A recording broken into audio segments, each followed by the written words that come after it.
আমাকে নিয়ে বাজি করতে এই আপনারা ভাই এখানে দাঁড়াবো এই ছেলেটা দাঁড়াও তুই নি দেশ ওই আলামিন ভাই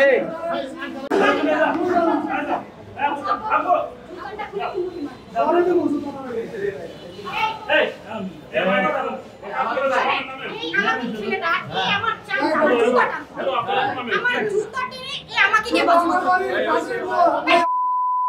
এই আপনারা ভাই তোরা তো আমার কাছে আছে কি হইছে আপু একটু বলে এই যে ব্যাপারটা একটু বলে একটু এখানে দাঁড়াবো এই ছেলেটা দাঁড়াও কি আছে আপু বলেন সামনে যাও সাগরে না করে সবাই জানে ভিডিও হইছে ওই আলামিন ভাই আপু একটু দাঁড়াও আপু একটু দাঁড়ান বলেন এমন এক মিনিট বলেন আপু এক মিনিট বলে দাও আচ্ছা কি হয়েছে ওনার সাথে কি হয়েছে এই আপু একটু বলো কি হয়েছে বলেন শুনেন দ্বন্দ্ব হচ্ছে আমার আর আলমের সাথে তাই না এখন যারা আমাদের কাজ করত তারা কি তাদের সাথে কি আমার কোনো দ্বন্দ্ব আছে নাই তো আমার কর্মচারী আমাকে নিয়ে বাজে কথা বলার রাইট আছে তো রাখে না তো তাহলে আমার হ্যাঁ ওনাকে বিজ্ঞ আদালত জামিন দিয়েছে কিন্তু মুসলেখা নিয়ে সে এই মিডিয়াতে কোনোদিন আমাকে নিয়ে কোনো বাজে কথা বলবে না মৃত্যুর আগ পর্যন্ত হিরো আলম আমাকে নিয়ে কোনোদিন কোনো রকমের বাজে মন্তব্য করবে না আর আমি তো বিগত দিনে করি না আমি তাকে আপনি ছাড়া কথা বলি না আমি মিডিয়াতে এসে তার দুইটা কথা বললে আপনি বলি আর সে কি করে মূর্খের মতো আমাকে নিয়ে যা তা বলে আমি তার এক্স ওয়াইফ ছিলাম তো এখন এক্স ওয়াইফকে নিয়ে কি সে বলতে পারে সে কলগাল আমি দেহ ব্যবসা করি এগুলো কথা কি সে বলতে পারে তাহলে তুমি 4 বছর কিভাবে সংসার করলে আমার সাথে তুমি যে আমাকে এত বাজে কথা বলো সে বিজ্ঞ আদালতকে মুসলেখা দিয়েছে সে কোনোদিন আমাকে নিয়ে কোনো বাজে কথা বলবে না আর আশেপাশে যে তার চামচাগুলো রয়েছে সেগুলোর বিরুদ্ধে আমি আইনগত ব্যবস্থা নিব তারাও যেন আমাকে নিয়ে কোনো বাজে কথা না বলে কারণ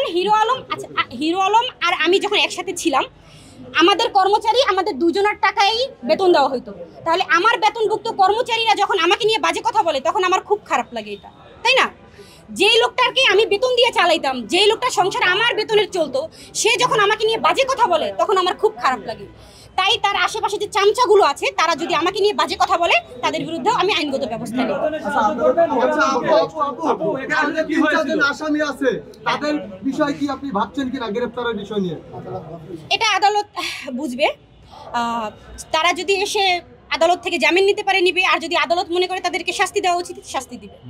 আদালত কি বললো আর আপনি কি বলছিলেন আর হিরো আলম কি বললো আদালতকে আমি একটা কথাই বলেছি হিরো আলম আমাকে নিয়ে যেভাবে সাইবার বুলিং করছে এতে আমার আত্মহত্যা করা ছাড়া উপায় নাই কারণ একটা মেয়ের যখন সম্মান না থাকে তখন সে বেঁচে কি করবে বলেন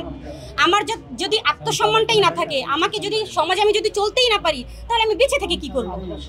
সে যেভাবে আমাকে নিয়ে সাইবার বুলিং করছে আমার আত্মহত্যা করা ছাড়া কোনো উপায় নেই আমি আদালতকে জানিয়েছি আদালত সন্তুষ্ট মনে করে তাকে জামিন দিয়েছে আর তার কাছ থেকে মুসলেখা নিয়েছে আমাকে নিয়ে কখনোই সে সাইবার বুলিং করবে না আমার চোখে পানি এসেছে এই কারণে যার সংসার 4 বছর করেছি সে এখন একটা পর্যায়ে এসে বলে আমি নাকি এই কথা শুনলে কান্না চোখে পানি আসবে কান্না আসবে আমার তো আত্মহত্যা করতে ইচ্ছা করে যে স্বামীর জন্য এত কিছু করলাম যে স্বামীর সব সময় তার বিপদে আপদে সব সময় পাশে ছিলাম সে যখন বলে আমি তখন আমার তো বেঁচে থাকাই অকেজো হয়ে যায় তাই না